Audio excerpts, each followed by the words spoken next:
બોલો ભારત માતા કી જય. જય જવાન જય કિસાન. જય જવાન જય કિસાન. આજે બોટાદ માર્કેટિંગ યાર્ડમાં એક સમગ્ર ગુજરાતના સમગ્ર દેશના ખેડૂતોનું એક આન બાન ને શાન કહેવાય એવું બોટાદ માર્કેટિંગ યાર્ડ કે જેમાં ઘણા વર્ષોથી કડદો થતો હોય છે, પણ એ કડદાનો નિકાલ કરવા માટે એક જગતનો તાત જે રાત દિવસ મહેનત કરીને આખા ભારત દેશનું પેટ ભરતો હોય, કડકડતી ઠંડી હોય, તડકો હોય, અને એને આશા હતી કે આ વેપારીઓ ભાજપ સરકાર સાથે મળી અને મારા ગરીબ ખેડૂત ભાઈઓનું જે ઉઘાડી લૂંટ ચલાવતા હોય એ કડદો આજે બંધ કરવા માટે તમામ ખેડૂતો અહીંયા આવ્યા હતા. પરંતુ એક આપણે ગાંધી સિંધિયા આંદોલન કરતા હતા, બંધારણ મુજબ આંદોલન કરતા હતા, પણ આ ખેડૂત વિરોધી ભાજપ સરકારે તમે જો કે અહીંયા ધૂન ભજન હાલતું હતું, રામ ભગવાનની ધૂન હાલતી હતી.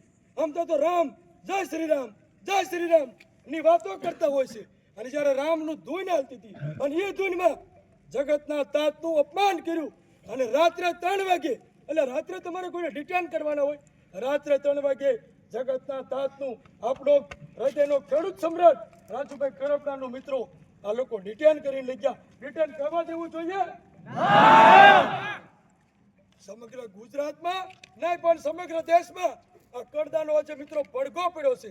કાલે સવારે જો તમે સમગ્ર ગુજરાતમાંથી અમારા પણ ફોન આવે છે, મોટા મોટા ખેડૂત નેતા માર્કેટિંગ યાર્ડમાં આવવાના છે, ખૂબ મોટી સંખ્યામાં આ બોટાદ માર્કેટિંગ યાર્ડ ભરી દેવાનું છે. અને રવિવારે મેં તમને હમણાં જ કીધું હતું, 1 ઇંચ પર જગ્યા પણ આ યાર્ડમાં ખાલી રહેવાની નથી.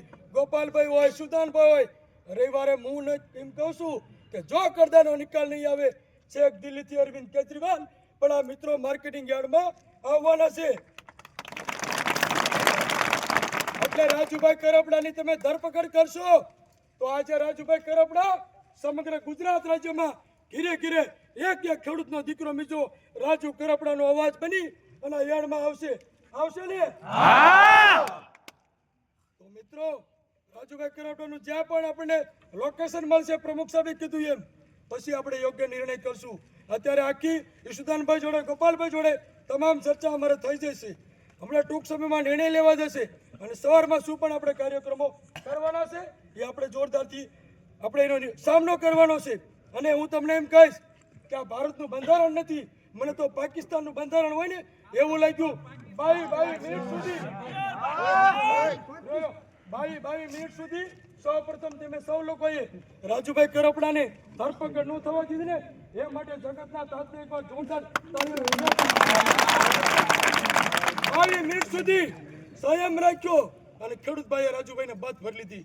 કારણ કે મિત્રો આપણું હૃદય હતું, હૃદયને ધીમે જવા નતું દીધું, પણ રાજુભાઈએ કીધું ને કે મને શ્વાસ ચડ્યો છે, મને મૂકો, એટલે આપણે મૂક્યા છે.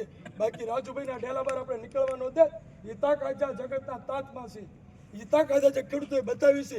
અને તમે રાજુભાઈએ જ્યારે હમ ખવડાવે ને ત્યારે બધા ખેડૂતોએ કીધું હતું કે અમારા ખોળિયામાંથી પ્રાણ વિયા જશે ને તો જ અમે રાજુભાઈ ખેડૂતોને લઈ જવા દઈશું અને તમારી સાથે આંદોલનમાં ઉભા રહીશું.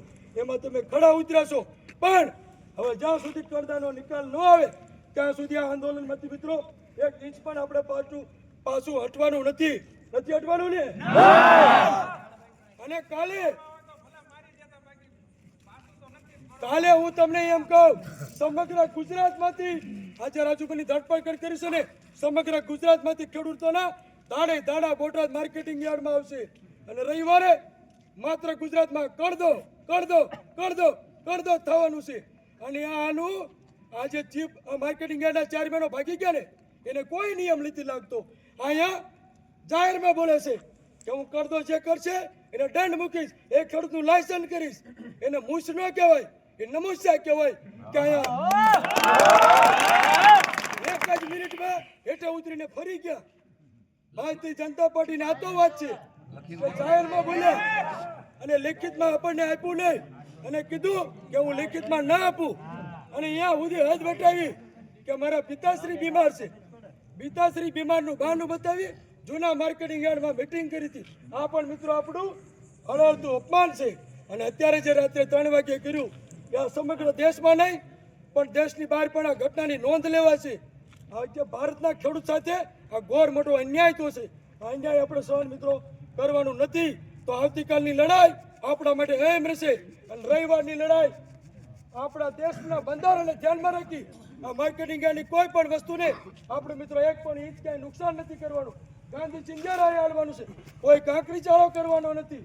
આપણા પોલીસ પ્રશાસન છે એનું પણ આપણે મિત્રો માન સન્માન જાળવવાનું છે, કોઈ અપશબ્દ બોલવાનો નથી. તમારો 100% વિજય થવાનો છે અને કરદાનો હંમેશાની માટે એક પાકિસ્તાન સુધી નાખી દેવાનો છે. ક્યાં સુધી? કરદાને પાકિસ્તાનમાં નાખવાનો છે. અને તાકાત માત્ર આ દેશના ખેડૂતમાં રહેલી છે. તો તમામ ખેડૂતોને આ તકે અમે કહીએ છીએ કે રાજુભાઈ કરપડાની આ તકે ધરપકડ થઈ છે. જે પણ સોશિયલ મીડિયામાં સમગ્ર ગુજરાતના ખેડૂતો સાંભળતા હોય એ તમામ ખેડૂતોને કહું છું કે આપણા ખેડૂતોની આન બાન શાનની લડાઈ છે. તો તમારા આ ધરતીપુત્રો સવારના અહીંયા ભૂખ્યાને તરસ્યા બેઠા છે.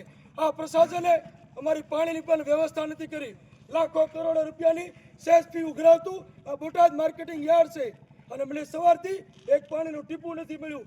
આ તમામ ખેડૂત ભાઈઓ સવારના મિત્રો આ ભારતીય જનતા પાર્ટીનો અન્યાયનો સામનો કરે છે.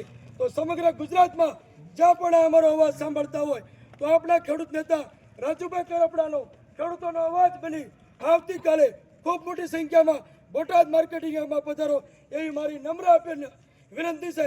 કાલે સવારે ગોપાલભાઈ ઇટાલિયા, ઈશુદાન ગઢવી તમામ લોકો નેતાઓ આ બોટાદ માર્કેટિંગ યાર્ડમાં મિત્રો તમારો અવાજ બનીને આવવાના છે અને લાખો રાજુભાઈ કરપડા અને બોટાદ માર્કેટિંગ યાર્ડમાં આવશે.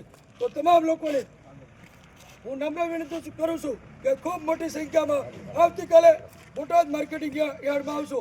બોલો ભારત માતા કી જય! બોલો ભારત માતા કી જય! જય જવાન જય કિસાન! જય જવાન જય કિસાન!